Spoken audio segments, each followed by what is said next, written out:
Ladies and gentlemen, welcome back to Chris Wyatt Reports. More tragic news out of South Africa. Now, over the past weekend, I received unconfirmed reports of multiple farm murders across South Africa, only one of which I found a report in the press, and that's the one I'm going to talk about. In Limpopo province, two elderly South Africans were brutally tortured and set on fire while still alive during a farm attack outside of Ulrichstadt in Limpopo. And according to reports, Anneke Klaassen, 73, and Henny Klaassen, 77, were brutally attacked on the Klipfontein farm near the Echo Caves outside of Ulrichstadt in Limpopo. Anneke's son, Jan Daniel Klaassen, told News 24 that it seemed like 2 or 3 armed men overpowered her and dragged her to a passage where they set her on fire while she was still alive. Her body was burned beyond recognition. Police have no motive for the brutal murders, and no arrests have been made. Henny was locked in a room in his home before the place was set on fire. Now, police are condemning the brutal attack and senseless killing of these elderly South Africans. They're calling on anyone with information to contact them. Farm workers had tried to save the 77-year-old Henny from the raging inferno. They witnessed his final agonizing moments as he tried and failed to escape the burning house. Imagine the trauma that these farm workers are now dealing with, having watched someone from their community burn to death, and then discovering that it was an intentional murder. Now, Henny Klaassen and his friend Anneke were tortured and left for dead before those houses were set on fire. And she was set on fire.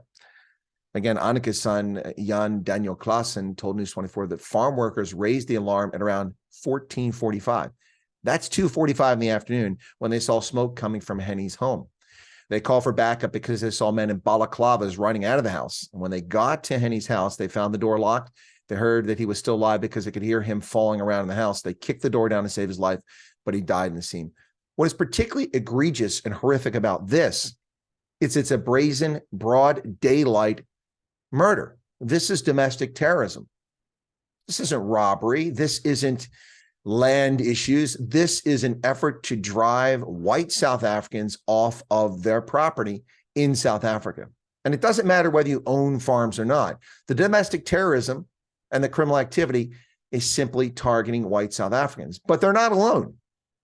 Black, colored, and Indian South Africans are also targets of these criminal syndicates who are clearly well organized, well equipped, and have a political agenda here.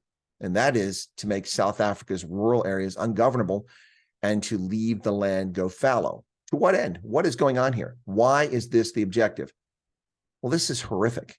Can you imagine living 70-some years and then people torturing you, breaking into your home? You're sitting down for tea in mid-afternoon when your home is invaded in broad daylight, no safety in the sanctity of your home and hearth, assaulted by people, physically tortured, and then set on fire.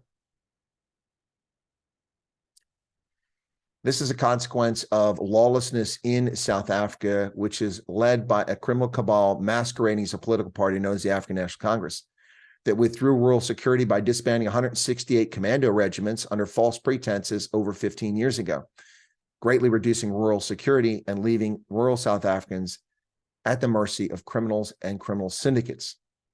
This needs to stop.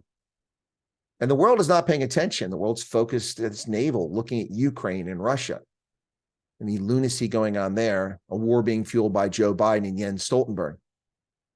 While South Africans, black, white, Indian, and colored, are being tortured and murdered at a rate of 80 per day in South Africa, with a government that doesn't care about their loss, their agony, their torture, their suffering. It's all about the cadres, those cadres in the African National Congress, and enriching themselves. Pala pala. Thanks for tuning in, folks.